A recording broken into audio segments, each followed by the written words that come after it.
আপনি কি পটল খেতে পছন্দ করেন না? তাহলে পটলের এই রেসিপিটা একবার ট্রাই করে দেখুন। পটলের কোপ্তা। আপনি যে পটল খাচ্ছেন সেটা কিন্তু বুঝতেই পারবেন না। তাহলে চলুন শুরু করা যাক রেসিপিটি। আমি এখানে 500 গ্রাম পটল নিয়েছি, দুটো সাইড বাদ দিয়ে একটু খোসা রেখে কেটে ভালো করে ধুয়ে নিয়েছি। গ্রেটার নিয়েছি একটা, ওই বড় যে দিকটা থাকে সেই দিকটা দিয়ে পুরো পটলগুলোকে একটু ভালো করে গ্রেট করে নিয়েছি। দেখুন, এবার গ্রেট করা পটলগুলোকে আমি একটা বোলের মধ্যে তুলে দিচ্ছি।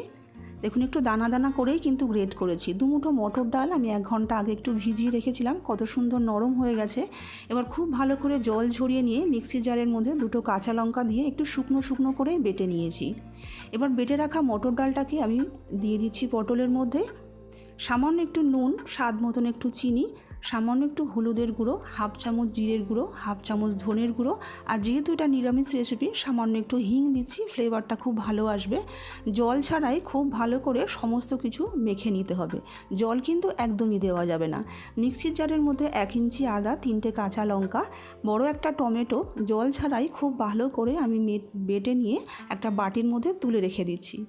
2 চামচ জিরের গুঁড়ো, 1 চামচ ধনের গুঁড়ো, হাফ চামচ হলুদের গুঁড়ো, কাশ্মীরি লঙ্কার গুঁড়ো 1 চামচ, সামান্য একটু জল দিয়ে গুলে আমি সাইডে রেখে দিচ্ছি। এটাতে কিন্তু একদম বাটা মশলার মতনই স্বাদ আসবে।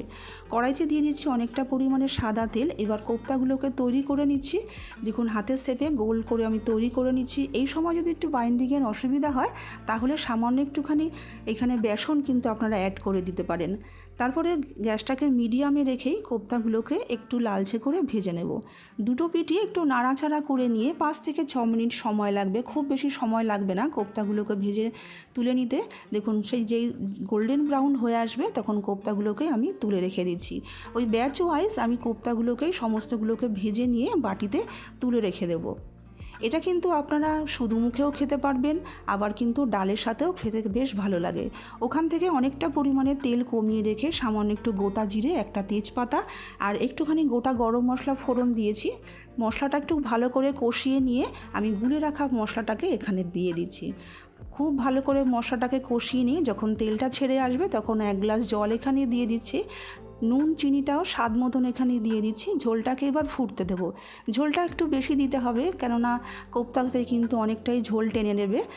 5 মিনিট মতন ফুটিয়ে নিয়ে সব শেষে সামান্য একটু ঘি আর গরম মশলা দিয়ে একটু নাড়াচাড়া করে নিলাম। যেহেতু নিরামিষ রান্না, ঘি গরম মশলা দিলে একটু খেতে ভালো লাগবে। গ্যাসটাকে অফ করে দিচ্ছি।